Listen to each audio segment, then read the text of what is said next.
whispers hope, chasing dreams with heart and scope. Unique, it guides us through the strife, building blocks of a better life. Money flows like a river. Welcome back to The Blueprint. I'm your host and career coach, Unique. If you tuned in last week, you know we dove deep into the importance of budgeting and saving with personal finance coach, Ashley Thomas. Today, we're taking it one step further by talking about credit cards, the benefits and the potential pitfalls. Whether you're new to credit cards or looking to get a better handle on your debt, this episode has you covered. So let's jump right in. Welcome back, Ashley. Thank you for having me again, Unique. It's good to Yes, be here. it's great to have you again. Let's get started.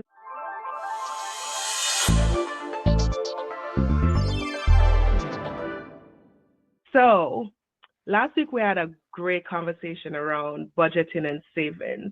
And guys, if you have not yet listened to it, I encourage you to go and take a listen because there was some great information, some great gems that was dropped. Ashley came ready. So, just for this week's listeners, can you give us a quick recap of some of the things that we talked about as it relates to budgeting and savings? Yeah, just the importance of making sure that you have a budget, that you understand what you want to do, that your budget actually reflects your priorities, and that you're not looking at budgeting as something that is trying to restrict you or prevent you from living your life. It's really based on what's important to you and what you're including in your budget and making sure that your money mindset is together. You hear that? So I know some of us, we are saving, we are budgeting, but we also want to include a credit card in the mix. So for someone just starting to build credit, what are some of the tips for choosing the right credit card? Like, I know there is the reward card, the balance transfer card. Um, there is also the secure card. Can you give us a brief overview of what these cards are and when choosing the right card, how do we factor in some of these things? Yeah, I think starting with a secure card is a great place. So a secured card means that you don't have enough credit for a credit card company to say that they can give you a card. And so typically you have to, let's say your credit limit is $300, you are sending in $300. And then you have secured your credit card with cash. And so Mhm. now that they have this money, you have this limit, you are spending it, but you're paying that card back as normal. Reward cards offer you a reward for using it. It could be points, it could be miles, it could be cash back. Balance transfers are typically an offer with a credit card where you have the ability to take a balance from another type of debt and put it onto that card for a promotional interest rate for that period. And you do typically pay a fee unless there's no balance transfer. Mm. And most credit cards, if they're not specifically secure, they're unsecured credit cards. I think, was that all of the types you mentioned? Yeah. So Okay. reward cards, balance transfer, secured. Yep, that's all three that we oftentimes hear about. There are probably more, but those are the top three that individuals use on a daily basis. All right, perfect. So now that we know that there are different types of credit card, you have the one that you secure with cash, you have the one that you get rewards whenever you use it, and then you have the type of credit cards that allow you to transfer balance from one credit card to another. As it relates to APR, how does APR work when it comes on to using your credit cards? Yeah, so your credit score will help determine the APR that you're getting. So your credit score is what's going to tell the credit card companies or any lender the type of risk that you are as a borrower. The higher Hmm. your credit score, the better you look to Okay. lend money to.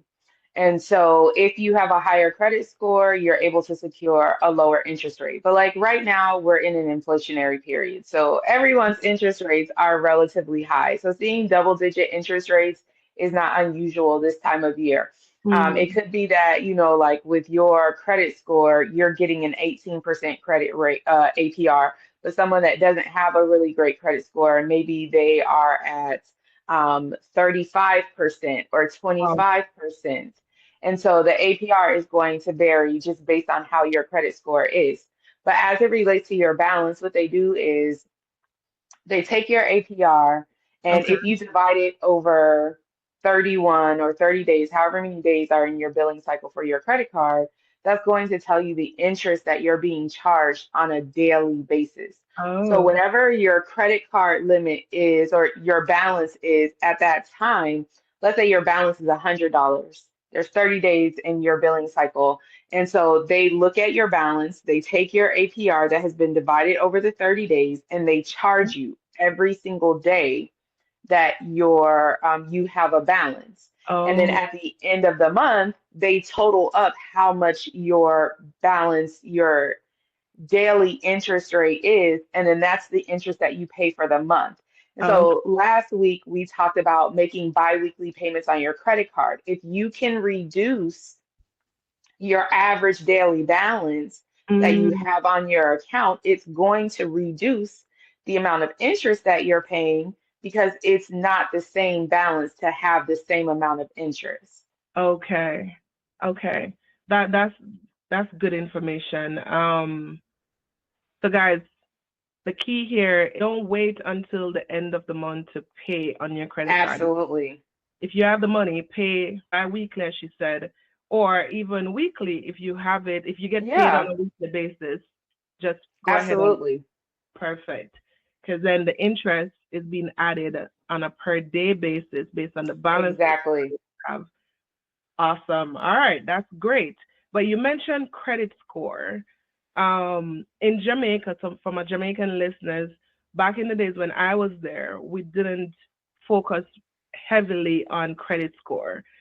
Now Yeah, that I'm living in America, it's all about credit score. I've oftentimes absolutely. seen the debates like, hey, is it better to have a lot of money in the bank versus have a great credit score in America? So, what is credit score and how does it impact or affect an individual living here? Yeah, so your credit, I mean, at the end of the day, like cash is ultimately king. If you can walk into a situation with the cash to do a purchase, most Yeah, people are hands down going to work with you. And it's not going to matter what your credit score is. But your credit score really takes a look at how you are managing the money that others have given you the opportunity to use. And right. so your credit score is composed of five components. You have how often you're applying for new credit. That's 10% of your score. 10% is also the types of credit that you have. So if you have secured or unsecured, if you have loans, those types of things. 15% is the length of your credit history. How long have you had credit? And then we jump into like the movers and shakers of our credit score. So 30% is the amount that you owe on those cards. And then 35% is if you are making your on-time payments. So just between the amount that you owe and if you are paying on time, that's about two-thirds of your credit score right Oh, there. And so, if nothing more, we want to make sure that we are paying our cards on time and that we're keeping our balances in a position where they're not negatively impacting our credit. okay. Uh, and so that number is 30%. Like that's once we are using more than 30% of our credit limits, we're Mm-hmm. now looking like we're overextending ourselves. So Okay. if your credit balance, if your credit limit is, let's say, $1,000, anything over $300 that you owe is negatively impacting your credit score. Ideally, you're paying Mm-hmm. off your credit every single month or you're not holding a balance. So anything under double digits is ideal if you're going to have a balance. If you're Okay. in a position where you're trying to pay down debt or like, how do I get to the best spot possible for where I am right now? The goal is to get to 30% utilization on all of your cards and then tackle the balances from there. Wow. Okay. So it's important to pay off the credit cards as soon as possible, but also just understanding how the credit score is calculated. One of the things that I saw, so when I first came to America in 2008, I applied for credit. I was only on a work permit at that time because I was living in Jamaica, and I got the opportunity to come here to work for the summer while I was in college. I took Okay. that opportunity to open a credit card. And then a lot of my friends, because we came here, it was like maybe 50 of us. And a lot of them, once we left America during that time and went back home, they basically closed out that credit card because they stopped using it. I always knew I was going to end up in America. So for me, I was like, you know what? I'm going to keep this credit card open. If it means I'm Yeah. going to buy stuff um and pay it back, that's what I'm going to do. So right now, I realize that credit card is carrying a lot of the weight for my credit score because it's the longest credit card that I have. Mm-hmm. It's the longest line of credit that I have. Yeah. So speak a little bit about having long length of credit. How does that factor in? Yeah, so the length of your credit history, even though like that's not a major component of Okay. it, it's only 15% of the score, but it's still something that they're going to look back on, like how responsibly have you managed this credit? Mm, And okay. so, like having, and especially like if you're thinking about authorized users or adding Yeah. someone to your account because you want them to be able to establish credit, like having that length is going to be really important because how you have managed that card over your history is going to carry over to them. Yes. And so, like you just want it to be good. You don't want to be in a position because even when you look back on things, some things absolutely fall off your credit, but you can see how you've managed that credit over the life of you. And like thinking about it from the concept of if if I lended someone money, I would want them to pay me back on time. I would want timely payments. Yes. You have to think of credit that way. It's not something that everyone can get. Right. You have to meet some criteria in order for you to get that. And so treating it with respect is really important. Facts. Guys, you have to Yeah. treat it with respect. Just think about it as you came over and you borrowed money from Ashley and you told her that you're going to be giving it back to her in a month and you did not. So Ashley ain't going to be that happy. So they have to put Yeah, measures in place.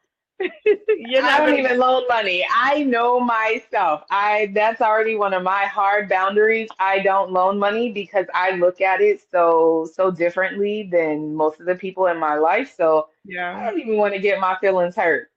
I have actually lost friends over my own money. Like I've Yeah. loaned money, and because I asked for it, then you know what? Take it, and leave me alone, kind of thing. And Yeah. It's what? it's really disappointing. I think like one of the things that, when you really look at money and like what it is, like we talked about before, like if you don't do anything with that money, it's not going to do anything. I Hmm. think people in general have audacity and expectations, like you give me this money and that's it. But like you're an adult, you have your own responsibilities. I'm giving this to you because I can. I'm Yeah. not required to and Right. and like having respect for someone taking from their own pocket whether you feel like they need it or not is it has no bearing in the equation. Like someone gave to you something that they had and there's Yeah. a level of respect and honesty that comes with that, if nothing more just for the relationship that you have with that person. Right. And just communicate. I mean that. Yeah, that's it.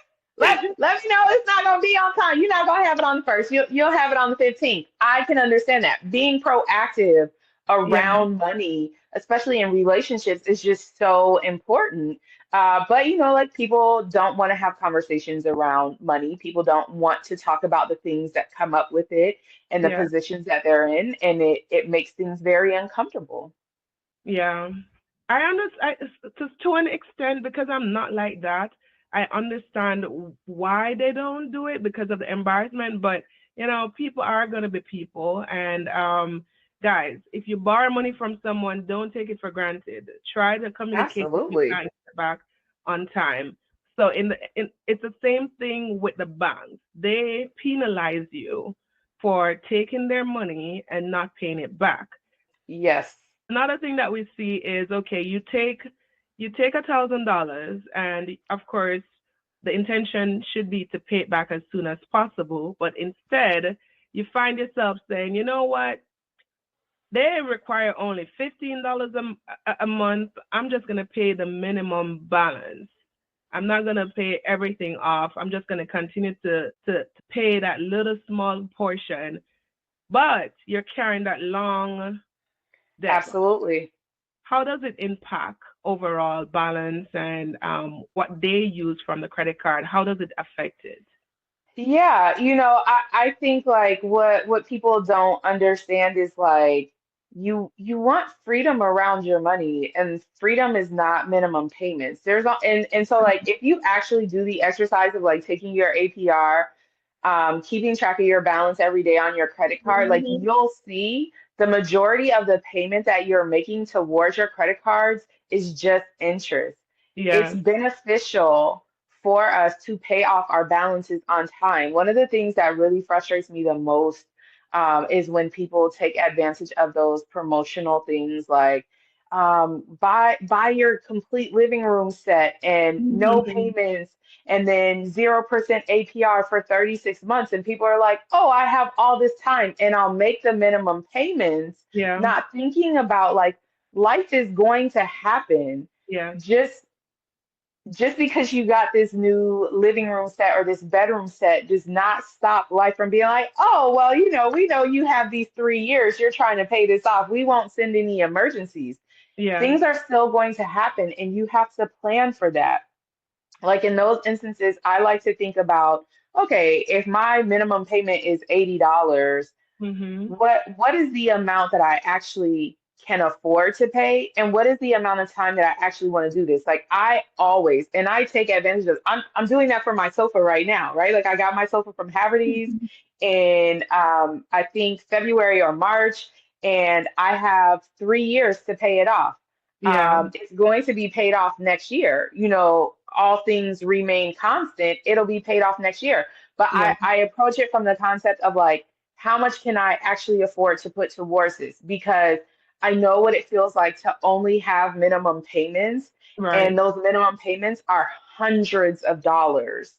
And now you can't do with your money what you want to because, oh, well, I'll just put it on my credit card. It'll only be a couple of dollars. Right. No, you deserve more than that for yourself and your money and your time. Yes. I don't know if that addressed your question. It does. It did. It did address it. All right. So we also see where banks, like I just put quite a number of envelopes in the trash this morning. So we see where they send out all these mails with credit card offer and hey, get this credit card. So person Yeah. with pre-qualified credit card, if an individual takes advantage of all of these offers, how does that affect them?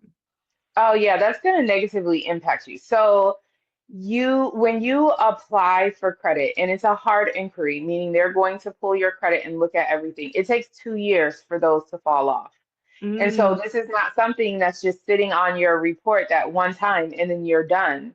If you are constantly applying for new credit, you're putting yourself in a position where you're showing people like I want credit. And then it's okay. going to become like, why do you need so much credit? Why are you applying for credit cards every single month? What's Mm, going on with your finances that has you in that position?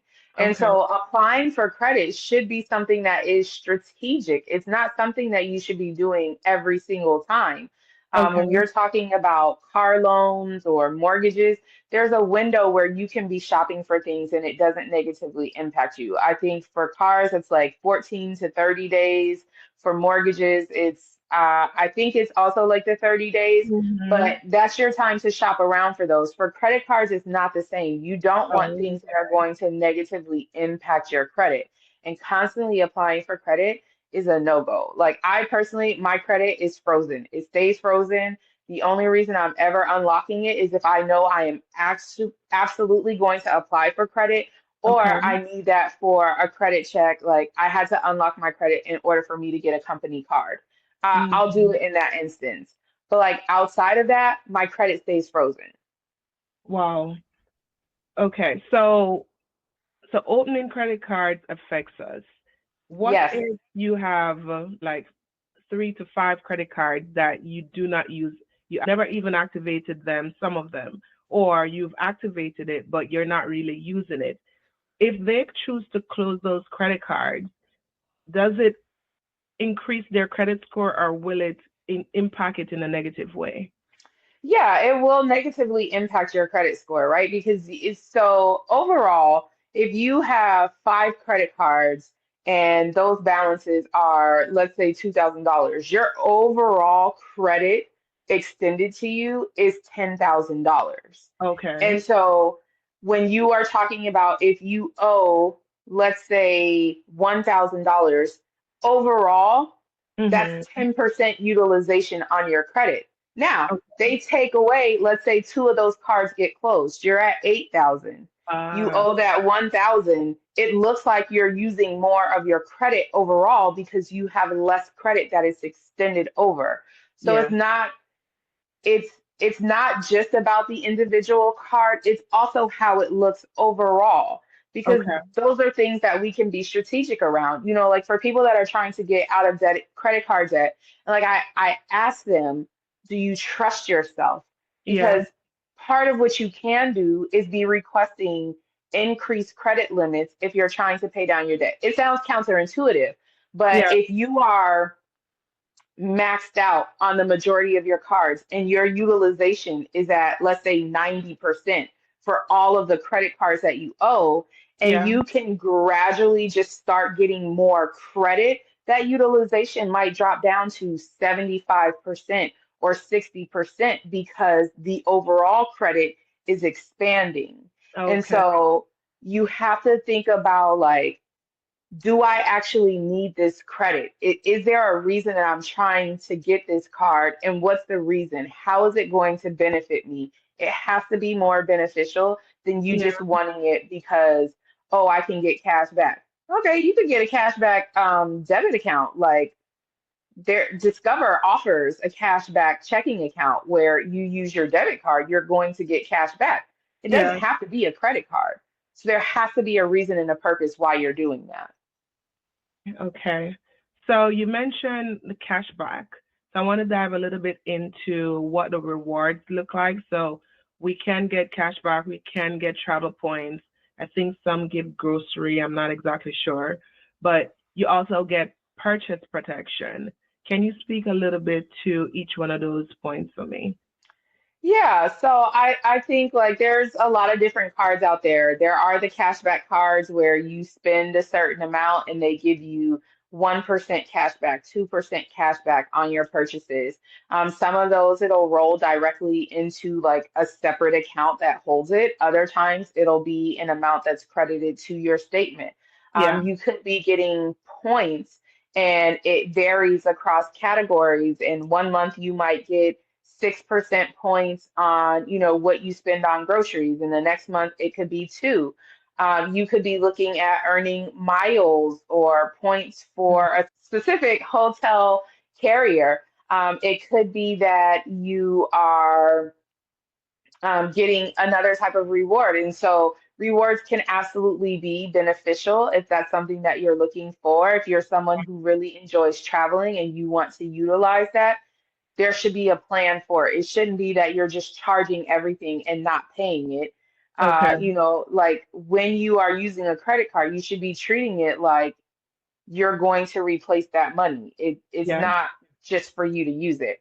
But then when we're talking about balance transfer cards, that's really when you're looking to start decreasing debt. You're trying to take advantage of a lower APR, something that's more beneficial for that promotion period that you can really be utilizing. Um, Credit cards do offer protection.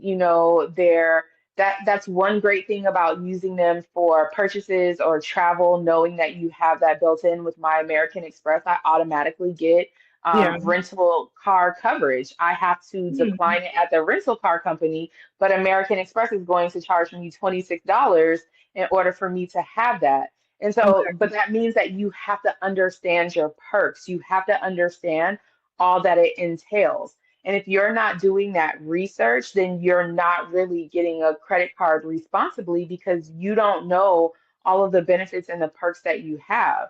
Yeah. And so some of them you have to activate those rewards. I've gotten Sam's Club memberships for friends for free because my American Express buy Mm. a card, buy a membership on your card, and you get it for free.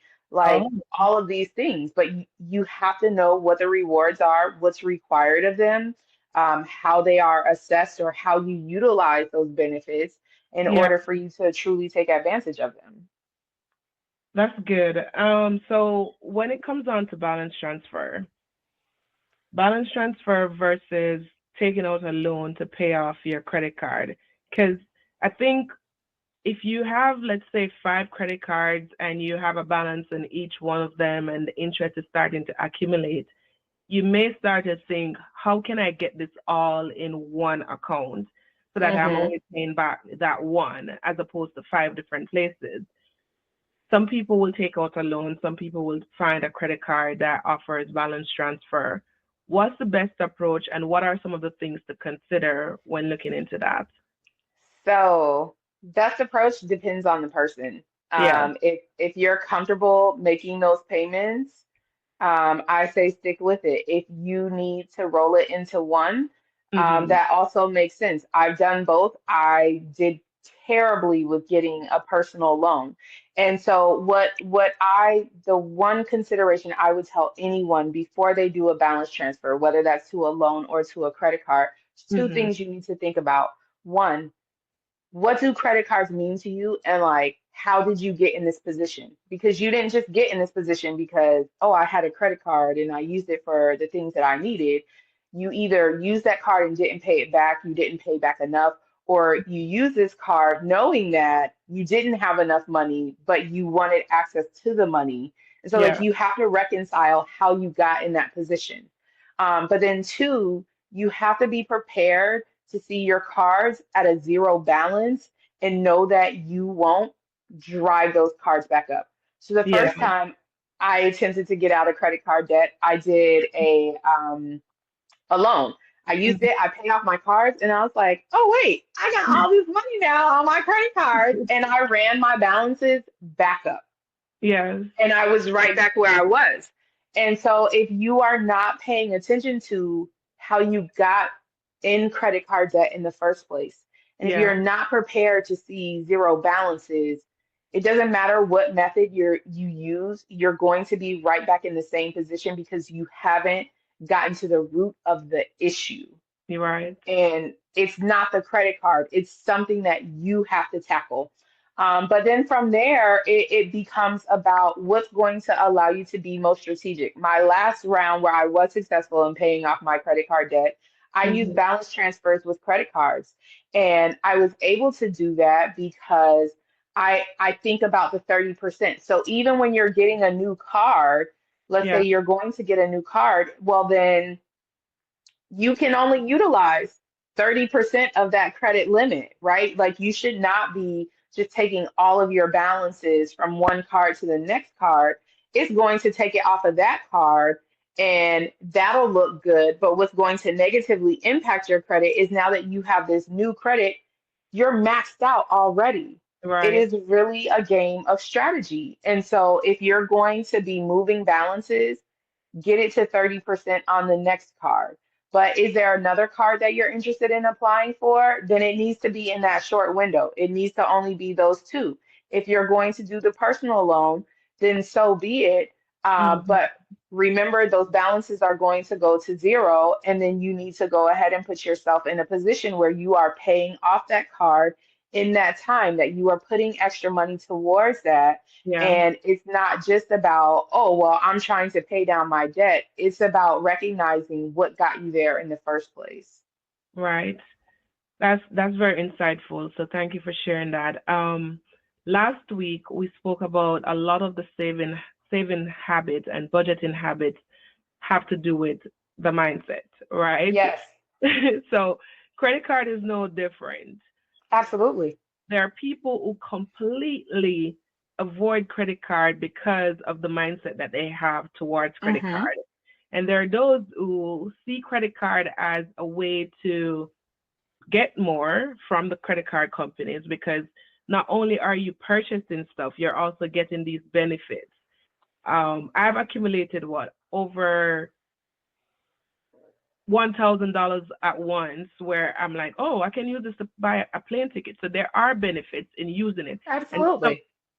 some people actually take the credit card for that main reason of saying, you know what, I'm going to use my credit card to buy every single thing that I have to buy, even though I have the money to pay for it. I'm just going to use the credit card and then transfer the money over. Use it, transfer the money over, so that there's never a balance. Um, Right. what do you have to say to those people with a mindset towards credit card on how to make better decisions as it relates to moving forward with credit card? Yeah, I think it's about like finding that balance. Yeah, It really comes down to like knowing yourself and knowing how you are. And so if it's the bigger things where you know you'll pay that back, yeah, charge the bigger things. You don't have to charge everything to the credit card. okay, It doesn't make sense, right? Like you have to do what works best for you that's going to put you in a position where you're reducing or keeping your balance low. If that means that you aren't keeping the credit cards in your wallet, yeah, so be it. If it means that you're only carrying one credit card, so be it. Like I have probably 12 or 13 credit cards, and I'm using less than 1% on one of my cards. Like it really comes down to when I was really, really disciplined, I was looking at what my perks were for the month, where would I get cash back, and then I would have that on a sticky note in my wallet, and that's how I yeah, would use my cards. Now it's kind of like who has the best promotion? Like my Sears card, hmm, I don't shop at Sears. I haven't bought appliances from Sears in years, yeah, but they have a promotion right now. If you have $575 purchases, they'll give you a $50 statement credit. I'm going to spend that going to the grocery store. Why would I not get $50 right, back? That's less money out of my pocket. And so it's about how can I be strategic about the things that I'm going to use this card for. And so if you want to use that card responsibly, use it responsibly. Use it for yeah, the things that you know you're going to have to pay back. Like if it makes sense. Like if you need to do your car insurance and you know that you're absolutely going to pay that back, do it for that. But if you know if I use this card to eat out, I'm probably going to eat out 15, 20 times in a month. I'm easily going to rack up, you're even if right, it's just $10, that's $250 right there yeah, that you're not even thinking about. So like have a plan. Always have a plan. Don't go into it blindly. What are you using this for and why? How can you use it responsibly? yes. And one of the things that people do a lot is impulsive purchase. The credit card you mentioned, do not keep it in your wallet. To Yeah. Yeah. So if you have it in your wallet and you see something and you're like, I don't have the money in my account right now, but guess what? I have a credit card. So I can pay for it Yeah. later on. What would you say to people to avoid impulsive purchasing? I would ask them what is the cost of the thing. Okay. We really get disconnected for how much something costs because everything's direct deposit, everything's swiping. But Yeah. like, is this purchase really worth 4 or 5 hours of your life? Is it that meaningful? Like if you look at how much you make an hour and how Right long there. it will take you to actually purchase this thing, Yeah. is it actually worth it? When we really look at a lot of the things that we have, it's not really worth it.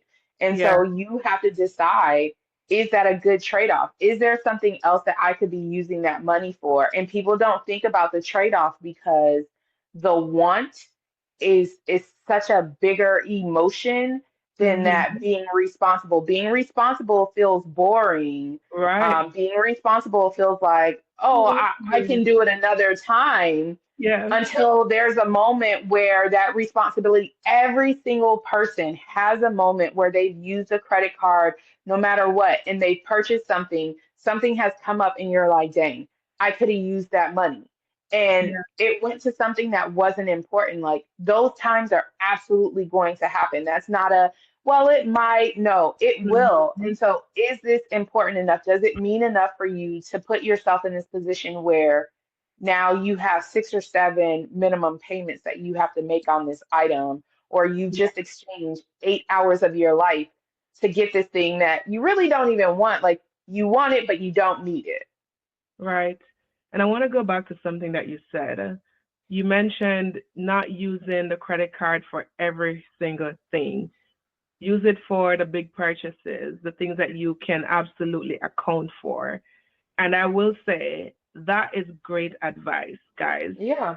Because if you're out and you see an ice cream, oh, swipe it. Oh, I want to go to Chick-fil-A, swipe it.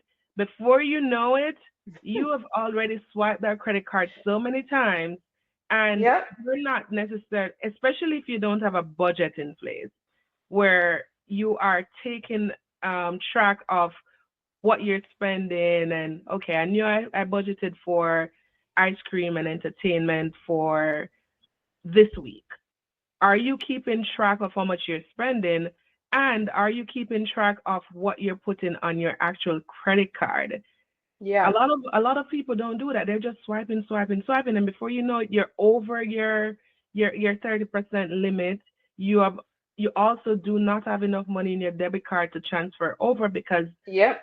Ashley said, life happens. You may end up in a situation where you need a new tire, and now the money that you had initially planned to transfer over to your credit card, you can't do that because you weren't even separating your accounts in the way that we Yep. spoke about last week. Yeah, absolutely. It all plays into one another. And Yeah. and I think like we get used to just looking at one part. Like people are always like, well, that just seems like so much work. Is it so much work, or is it that I know what I owe on my accounts, what my balances are, and like I know all of these things, and because I know these things, it means that I have to hold myself accountable to another degree when it comes to spending my money because I Hmm. can't just spend the money that way. I have to be thinking about where it's going to come from because it has to come from someplace eventually. Yes. Awesome. All right, guys. So this has been extremely insightful. I know we've touched on multiple different areas of credit card use. I know there's still a lot more that we can learn, but we will consider in the future diving into specific areas of credit card. But this has been incredibly insightful. But actually, before we wrap up, I have to Yes. do the quick fire round for some Okay. final thoughts. All right.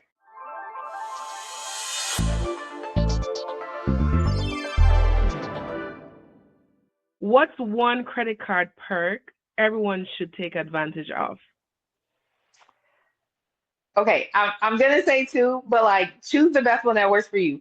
So I would always say a cashback card if Okay. possible, right? Like absolutely get money back if you can.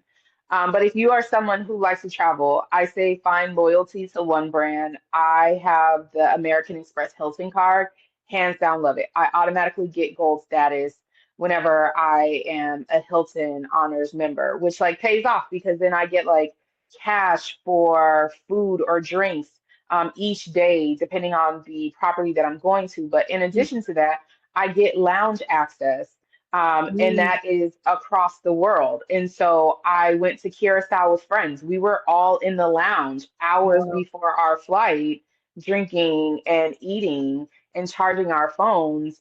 And like not being out in all of the foolishness in the regular airport, even Yeah. doing that in South Africa and like having a place where we can go take a shower and change our clothes and just relax.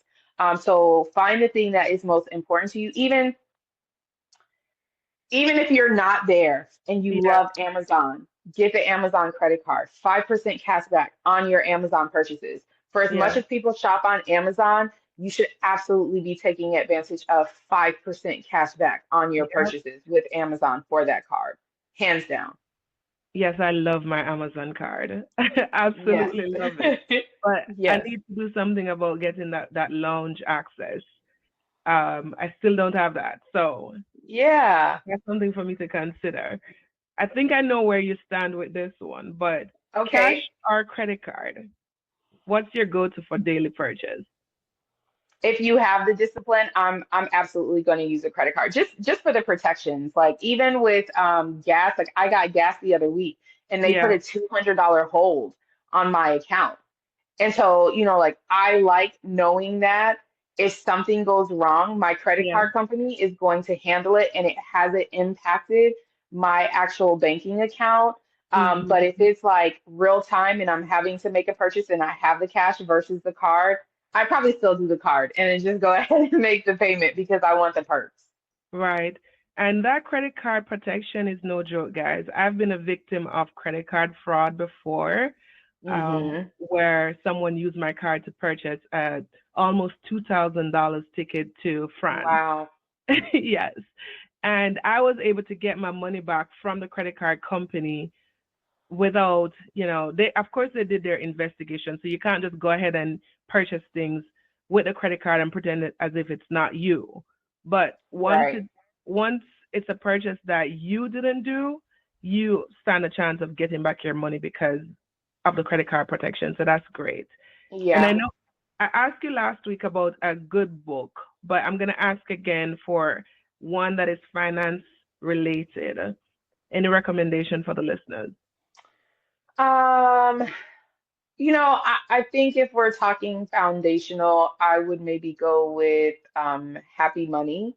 It Okay. is about like the feelings and emotions that we have around money and how Hmm. we can come from a really positive place around it. So Okay. I would say Happy Money. All right. Go get that Happy Money book, guys. And the last one, what's one quick piece of advice you'd give to someone just getting started? And also, anything that we have not touched on that you think is important for the listeners to know? Yeah, so I would say like just starting off, start with one credit card. Like you don't need multiple cards. You don't start with one card, prove that you can manage that. And then like when you're ready, either yeah, get another card. Things that we didn't touch on that would be really beneficial for listeners to know. So I would say two things. First, if you are ever in a card where you feel like I just can't keep up with this, Yeah. call your credit card company and ask if you can downgrade your credit card. Most people don't know you can do that. If you Okay. have one where your annual fee is like $150, they might be able to downgrade you to a free version or one where there's only a $99 annual fee. Mm, And that could be beneficial. You're not going to have the same perks, but you can still keep your card history, the longevity, all of that, and just have a cheaper fee. yeah. Um, and then one of the things that I did where if you're in debt or you are uncomfortable managing your credit cards, like before you take this step, like make sure you can trust yourself. But Right. one of the things that I do is I request a credit limit increase every 6 months. And it is so that, again, your overall credit limit is growing. But Mm, you should absolutely be doing this where they're not applying for a hard inquiry. So this is why my credit is frozen, so that when I make those attempts, if I'm ah, at a place where I can't do that with a credit card company, they'll be like, "Oh, we need more information. We're going to send you a letter in the mail." I already know that means I'm not approved. But if right. I am, it's going to happen right there.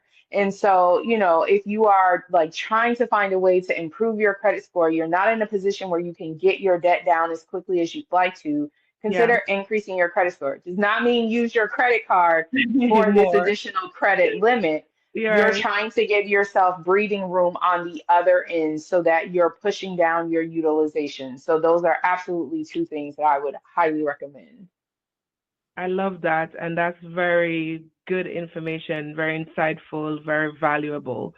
So take into consideration those tips, guys. Well, thank you so much, Ashley. Yeah. Again, I really enjoy having these conversations with you. I think Absolutely. the advice, the tips, they're all invaluable information. Guys, Ashley, she's right here. But pay Right. her if you need further Please. information. Reach out to her. Ashley, what's the contact information again? Yeah, you can go to makingmoneymatter.org. You can go to at Making Money Matter LLC across social media, or send me an email, makingmoneymatter at gmail.com. All right, there you have it. So I know it's very easy to overlook the details and end up with credit card debt without even realizing it. But I hope this Yeah. episode has helped you, our listeners, gain a new perspective on using credit card wisely. If you enjoyed today's discussion, be sure to check out last week's episode on budgeting and savings. It ties in perfectly, believe it. And remember, managing your finances is a journey. So take it one step at a time. You don't have to be perfect, but you just have to start doing it. Thanks again for tuning in to the Blueprint. Until next time, see you. It's a wrap.